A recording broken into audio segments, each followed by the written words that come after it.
Assalamualaikum warahmatullahi wabarakatuh. Salam olahraga pemirsa yang ada di seluruh tanah air. Berjumpa kembali dengan saya, Jello Custein. Tentu saja dalam sebuah kanal yang selalu membahas tema sepak bola Indonesia.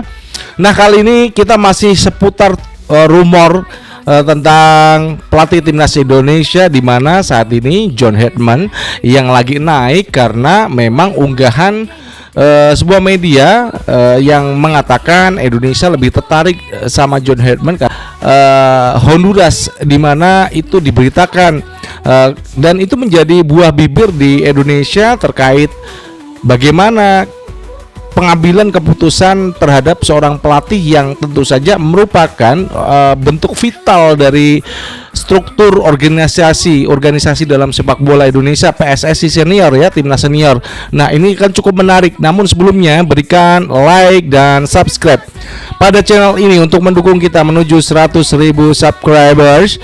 Tentu saja dengan Anda melakukan like dan subscribe itu cukup membantu kita untuk terus tumbuh, dan Anda akan selalu mendapatkan informasi-informasi yang selalu tayang setiap hari. Dan berikutnya ya rekan-rekan semuanya, ketika Anda sudah melakukan like dan subscribe untuk memberikan kritikan dan saran untuk federasi kita PSSI dan juga ketumnya Pak Erick Thohir. Baik rekan-rekan semuanya, sebelum kita membahas bahwasanya Pak Erick Thohir ada juga dia malah meminta satu tambahan kandidat. Jadi setelah ada dua yang diputuskan secara kolegial dari Dirtek kemudian BTN yang bekerja sama menentukan 5 kandidat, kemudian dipilih jadi 5 jadi 4 dan 2 yang hadir, itu merupakan sebuah pilihan dari para exco, dan ada proses interview kepada 2 kandidat, namun tidak disebutkan 2 dari orang coach yang sudah diinterview. Nah, di sini ada tambahan yang cukup menarik ya, bagaimana Erick Thohir yang masih ada di Thailand bersama para atlet SEA Games 2025 masih juga mengatakan kita masih butuh satu kandidat. Nah, ini mengatakan kalau saya merasa ini adalah bukti keraguan seorang Erick Thohir, ketua umum kita PSSI yang juga menjabat sebagai Menpora. Nah, kenapa? Ya, jelas karena John Herdman setelah kita ulik bagaimana prestasi dia bersama Kanada di 2022 saat di Qatar, kalah 3 kali berturut-turut, terakhir sama Kroasia, Belgia ya.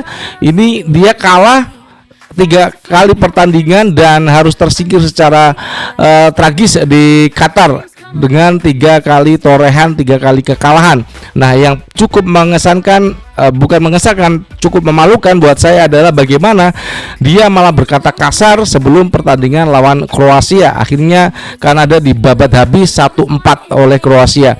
Nah, ini dari beberapa hal ini tentu saja membuat saya sendiri ragu atas kandidat yang sudah diinterview John Herdman. Bukan masalah apa-apa ya, karena beberapa hal, satu sisi John Herdman menurut saya pribadi, apakah itu sama, nampaknya banyak yang tidak sama dengan apa yang sudah saya sampaikan kemarin ya. Pilihan pelatih ini memang prosesnya lama. Jangan sampai proses kolegial yang udah dijalankan oleh PSSI, baik itu dari ketua BTN, kemudian Dirtek, menyambung langsung ke exco dan dilakukan interview, dan ini nampaknya diburu-buru oleh masyarakat Indonesia dan terutama media sosial, baik itu konten-konten kreator yang selalu ya mencari bagaimana siapa sebenarnya sosok pelatih yang dibutuhkan timnas Indonesia. Nah, di sini ketika Erick Thohir meminta sebuah tambahan lagi kandidat, ini menunjukkan 2 kandidat yang sudah ada ini meragukan ya. Saya rasa Erick Thohir ragu dengan 2 kandidat yang telah diinterview. Nah, apakah ini akan terus berlangsung ya sampai, karena kita masih ada beberapa hari sebelum jelang Januari, dan keputusan yang sudah saya katakan sebelum konten ini saya buat, Indonesia akan timnas PSSI itu akan melaporkan ataupun mengumumkan kepada masyarakat itu pada bulan Januari. Itu waktu yang pas ya di tahun baru 2026. Untuk menjaga proporsional dan juga marwah dari federasi ini, makanya dilakukan secara benar-benar adil, secara kolegial, dipilih, tidak seperti tahun 2025 pada bulan Januari, yang itu memang sengaja ditentukan oleh ketua umum, bukan secara kolegial baik para exco yang memutuskan pada awal Januari, sehingga Sintayong harus diputus kontrak. Nah, bagaimana itu terjadi? Ya itulah masa lalu PSSI dan federasi. Banyak teman-teman yang menuntut Erick Thohir out, si Arya Sinulinga out. Ya, kan kita juga nggak bisa mengatakan serta merta. Tapi itu suara Anda. Suara Anda, boleh saja Anda berkomentar apapun. Namun PSSI akan terus bertahan hingga 2027, baik itu ketua umum, waketum, dan 15 exco yang tergabung di sana. Masih ada waktu untuk menentukan siapa pelatih yang terbaik, karena memang program dasarnya adalah ini jangka panjang hingga 2030 yang akan menentukan nasib Indonesia di Piala Dunia.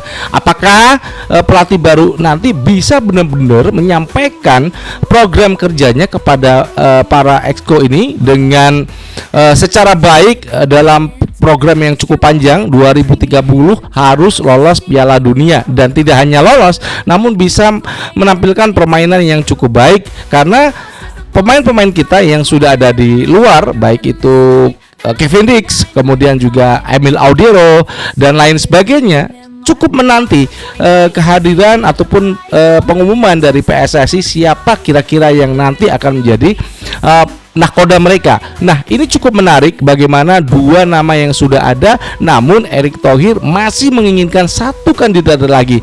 Dan saya sarankan untuk Erick Thohir dan kawan-kawan yang ada di PSSI dan juga Exco harusnya itu mencari pelatih yang punya nilai kualitas plus ya.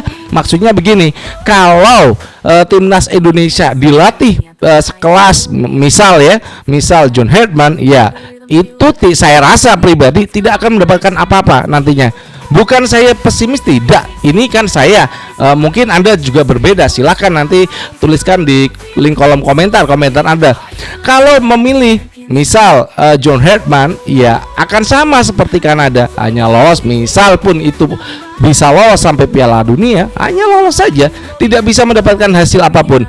Nah, bagaimana ke depannya? Ya memang harus dilakukan secara hati-hati, dan proses yang lama itu gak masalah, karena memang untuk mencari yang terbaik untuk timnas Indonesia itu biar tidak terulang kejadian di mana 2025 pelatih yang sudah bagus, Sintayong, ya dia yakin Indonesia itu bisa lolos dari round 4 langsung menuju Piala Dunia, namun akhirnya malah diganti, dan naasnya di round keempat kita dihajar habis-habisan sama Arab Saudi dan juga Irak. Ini kan cukup menentukan sekali ya, seorang nakoda, coach yang bisa paham ya bagaimana pemain-pemain yang ada di timnas, bagaimana merotasi mereka, bagaimana memerintah mereka dalam skema yang sudah diterapkan dalam sebuah pertandingan. Itu penting, dan pelatih yang berkualitas yang bisa membawa simpati dari masyarakat, simpati dari netizen, simpati dari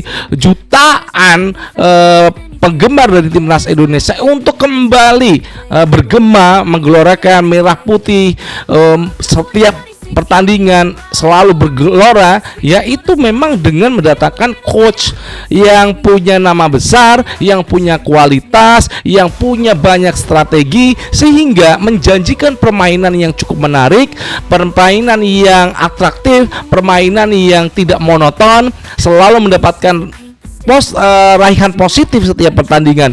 Karena di bulan Maret sudah ditunggu FIFA Series ya. Kemudian juga agenda-agenda di 2027 seperti Piala Asia 2027 senior. Nah, ini juga menarik terkait dengan para pemain-pemain kita masih menjangkau. Seorang Kevin Dix saat ini tahun depan 29. Untuk di 2007 baru 30. Kalau siapa nih, JICS baru 27 nanti di 2027 ya, karena dia saat ini usianya 25, masih menjangkau untuk di Piala Asia Senior karena kita langsung lolos, tidak perlu kualifikasi. Nah, inilah tugas yang harus diberikan pada pelatih yang baru nanti. Jangka pendeknya adalah bagaimana dia bisa berprestasi di FIFA Series, kemudian berprestasi di Piala Asia Senior ya. Itu adalah jangka pendek. Jangka panjangnya adalah bagaimana meloloskan timnas Indonesia hingga Piala Dunia 2030. Bagaimana itu bisa dilakukan kalau jelang di 2030 belum ada persiapan apapun ya, karena program kerja pelatih itu juga ditentukan bagaimana dia berada di lapangan dan dia di luar lapangan. Kalau di dalam lapangan, dalam pertandingan dia bisa menentukan ataupun merotasi pemain. Kalau di luar lapangan dia memantau setiap pergerakan dari kelompok di bawah umur yang nanti bisa dia merangsek naik ke dalam umur yang di atasnya, dari U17, U20, kemudian U23 dan hingga timnas senior. Itu yang menentukan. Kalau saat ini maka yang harus dipantau adalah U20. Nanti pemain-pemain yang berada di U20 itu harus siap kalau pelatih baru kita, coach baru kita itu dipilih. Nah, terlepas dari bagaimana keraguan yang dimiliki Erick Thohir, itu bagus, saya rasa bagus, karena dua pelatih ini mungkin beberapa pengamat mengatakan ini bagus, John Herdman bagus, Giovanni Van Bronckhorst bagus, siapa lagi bagus gitu ya. Namun saya rasa dengan kebimbang-bimbangan, keraguan yang dialami PSSI ini menunjukkan kehati-hatian PSSI dalam menentukan siapa pelatih terbaik untuk timnas Indonesia. Mudah-mudahan dalam bulan Januari itu benar-benar akan segera terjadi dan pelatih kita akan mendapatkan tempat yang terbaik di timnas Indonesia, dan insya Allah akan didukung oleh seluruh supporter timnas Indonesia. Dari Jakarta, saya Jil Custan mengucapkan wassalamualaikum warahmatullahi wabarakatuh. Salam olahraga and ciao.